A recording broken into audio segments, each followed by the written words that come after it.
Well, quietly over the last few days, and I've been helping this group out. The group is called the New Federal State of China. They have been walking the halls of Congress, trying to get members of Congress to sign on to a letter to go to the Judiciary Committee and Jim Jordan to urge him to investigate China's ties into the federal government.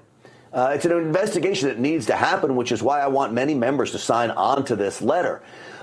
Nicole Tsai is a member of the New Federal State of China, a group that wants to overturn the Chinese Communist Party and ultimately take over China. Nicole Tsai, welcome to the program. Hi, Grant. Thank you for having me. It's so great to be here. Well, it's so great to talk to you, and I want everyone to know you're an American citizen now, but you weren't always. You escaped China.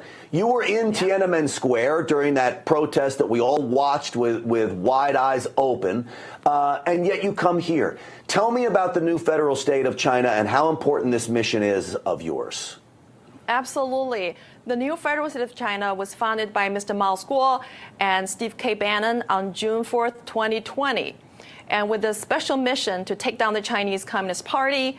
And why June 4th? Because June 4th is the day when we lost thousands of brothers and sisters to the tank, to the brutality of the Chinese Communist Party.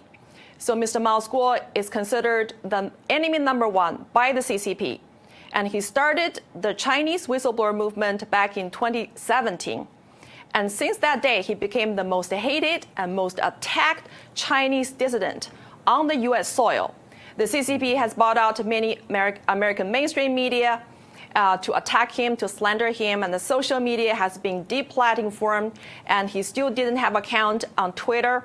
And even more, the CCP has hired America's most prominent law firms to go after him because these American law firms have been hired by CCP to bring more than 70 lawsuits against Mr. Mao Guo and the Chinese whistleblower movement members. So, Nicole, what it seems to me is they're afraid of what he has to say. Right? Yeah. They're afraid of what your group can expose. Now, you've been walking the halls of Congress, going to meet with every member of Congress you can. How are those meetings going? Are people inside? These are specifically Republicans. They're more apt to meet with you. I understand that, but I know you're nonpartisan. How has those meetings been going? Are the members of Congress understanding just how strong and serious of a problem this is? It's strong, it's solid, it's unstoppable. And I'm so encouraged by the outpouring support and enthusiasm expressed by our congressional leaders. And they know that CCP is the most dangerous existential threat to America. And they know that we need to save America first before we can talk about the free China, because the CCP is here. The CCP has succeeded in weaponizing America's federal government agencies, including the Department of Justice, the FBI, the SEC, and they have launched an assault on the U.S. justice system. And their goal is very clear, is to take down America. So before CCP take down America, we need to take down the CCP, and we need congressional leader support from both aisles, because united we stand, we'll have a better chance to take down CCP sooner. Nicole, I believe that China needs the United States for its economy to run. I mean, look, we have a huge trade deficit with China. China is eating our lunch when it comes to that stuff. We need China as well. Sadly, we need China more than we should need China. We rely on them for a lot of things. War would not be in the best interest of either country. So when you say China wants to destroy America, can they financially afford the destruction of America? What would that do to China? China needs America as much as America needs China from an economic standpoint. So let me first clarify the difference between China, Chinese people, and the CCP. So Chinese people and China is not represented by the Chinese Communist Party. The CCP has hijacked China and been enslaving the Chinese people for so many years since 1949. So let's be clear. The CCP does not represent the Chinese people. And then when we're talking about the economy, that whole global economy is actually the biggest slavery of the 1.4 billion Chinese people. The CCP has stolen American jobs and put them into China and enslaved the Chinese cheap labor. And that is the slavery. So that is not economy. That's slavery. And we need to end this slavery by decoupling from the CCP economically, diplomatically, trade, and militarily, everything. We need to cut off the tie with the CCP.